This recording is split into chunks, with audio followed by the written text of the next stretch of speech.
Hello, role-playing people! In this episode of the podcast, we're going to talk about more Demon the Fallen. Mainly, what a character is made of in this game and what it can do. The player characters consist of the mortal host and the demonic spirit that possesses it. As their memories commingle, the Fallen remembers both their own experiences and the human's experiences. So after a period of confusion, the dust settles and the Fallen remembers exactly who they are. The human side of the character brings a certain backstory and backgrounds, a means of belonging to this world and being connected to it from the mundane, normal point of view, as are all of us. The fallen side brings a knowledge and experience that far exceeds human understanding, certain motivations and goals, and, of course, supernatural powers. The human side has a family name and a given name. The demon has a true name, which they share with no one, and a celestial name that other demons address and invoke them by. The true name is a vibrational utterance. It is something that cannot be pronounced by human tongues. A fragment of code written in a programming language humanity doesn't understand, if you want to put it that way. It records the demon's nature, their reasons for being, their creation, their motivation, their very essence. Every fallen knows their own true name and will not share it with anyone because other demons do know this programming language and they can speak it because every demon remembers Enochian, the celestial tongue in which their code was written. If another fallen has access to your true name, they hold your very essence in their hands. They can command you by it, and the command is irresistible. It demands complete obedience and cannot be refused. The true name is so powerful, fallen can actually command one another into inexistence by this name. Of course, if we think of it as code, by speaking it, others can erase your code or change it into something they want you to be.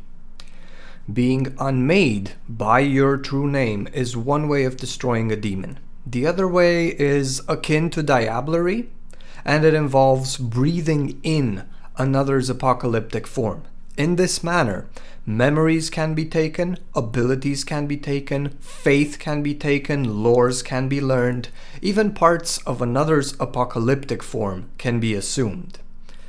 But we were talking names. Now, the other name every fallen has is their celestial name. If the true name is their code, their programming, think of the celestial name as their phone number or voicemail. It can be used to invoke the fallen and thus establish a supernatural channel for communication, regardless of distance. The only restriction is that the fallen involved in invocation may only communicate if they are on the same plane of existence. You cannot use this power to communicate with those who are still in the pit. Once a fallen's celestial name is spoken, they can sense it. They sense someone calling them. So they can choose to answer and talk, or answer and simply stay quiet, listening to whatever the caller has to say. This gives a whole new importance to the titles or nicknames of the fallen, and it is very unwise to badmouth someone while referring to them by their celestial name because they can hear every word you say. Beside these two names, the fallen get a variety of innate powers. They are immune to possession, mind control, supernatural intimidation, and mundane illness. With the expenditure of faith, they can heal their host bodies of the most serious of injuries. The host body itself is sterile, but very healthy. Most of the times after possession, the body is healed of chronic illness and will not age at all. The fallen's awareness of the supernatural is quite astounding, as it can sense the expenditure of faith in a certain area around it, and is resistant to both illusion and poison. When making pacts, demons actually channel and shape the mortal's own faith into fulfilling the desire that was bargained for, while redirecting the remaining faith towards themselves. They can assume their apocalyptic form, also known as the celestial form, in times of need or at will. thus revealing their divine nature to any observer. And while in this form, they can soak lethal damage using their natural stamina. Should they deplete their expendable stores of faith, the demon becomes an ordinary human. They begin aging and lose all of their supernatural abilities, so it is essential that they hold on to at least a drop of expendable faith. By speaking their celestial tongue, Enochian, the fallen can evoke lores, which is something akin to using disciplines. The most important distinction is that evocation always requires both intention and the verbal component. Should the demon find itself unable to speak for any reason, its lores cannot be evoked. Sometimes, though their intentions are good and the effects of the lores are beneficial, the fallen will find themselves plagued by their torment. Under certain conditions, a character's torment can turn the most well-intended uses of lores into nightmarish moments of destruction and pain. For example, when a character decides to evoke the lore of healing, they will have to fight through the impulse to do the opposite, an impulse gained after millennia spent in hell, in a sensory deprivation chamber. If the character succeeds, they can heal the target of their lore, and all is well. If the character fails, they do the opposite. They poison and harm their target, and in doing so, they gain another point of temporary torment. Demon is a game very permissive of sins. It takes quite a few mistakes to turn a player character into an unplayable, insane monster. Because every time the character transgresses against their conscience or conviction or even courage, they gain a point of temporary torment. Once their temporary torment reaches 10, they gain a point of permanent torment. This is the one that affects their evocations and their apocalyptic forms. When a permanent point is gained, the temporary rating is reset to 0. Some transgressions will, of course, earn the player more than one temporary torment, maybe even a permanent point. But the mechanics allow for quite a few transgressions, making the game a lot of fun.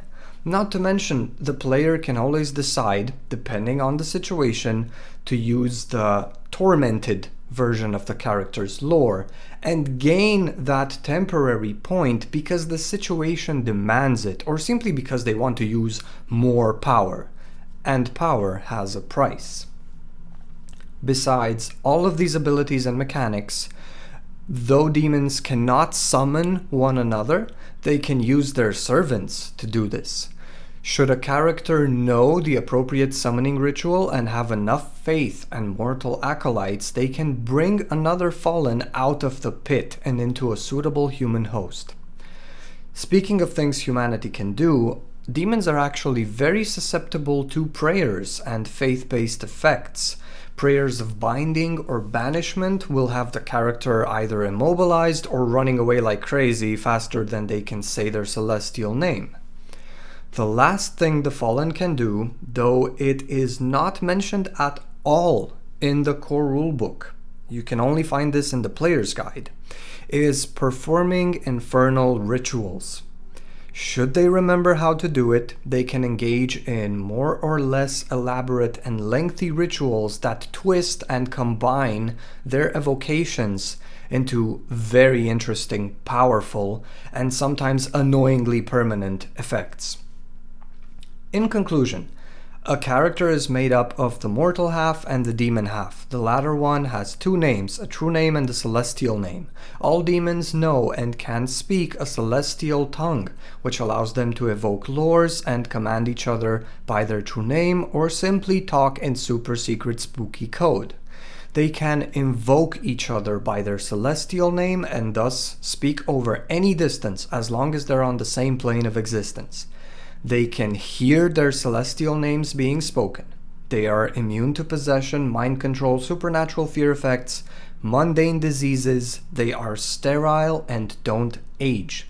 They are resistant to poisons and illusions. They can soak lethal damage using their natural stamina while in their apocalyptic forms and can spend faith to heal both bashing and lethal damage. Using their servants, they can summon each other from the pit, but on the downside, they are vulnerable to prayers, such as banishment or binding. They can sense the expenditure of faith in a certain area around them and perform awesome rituals. Lastly, as they give into their dark impulses and transgress against their virtues, the fallen gain temporary torment, which then turns into permanent torment. The permanent torment rating of 10 makes the character an irredeemable and unplayable monster. But there is plenty of time to address that issue before it happens, as the character tries to balance out being good and humane with turning to vulgar displays of power and destroying anyone who opposes them. So these are the mechanics and abilities that go into a demon character. They are a lot of fun to use, both as player and as storyteller, and they allow for new means of interaction with both world and characters that aren't really found in other World of Darkness games. Thank you very much for listening. I hope you enjoyed this. Take care, have a good one, and don't forget to play.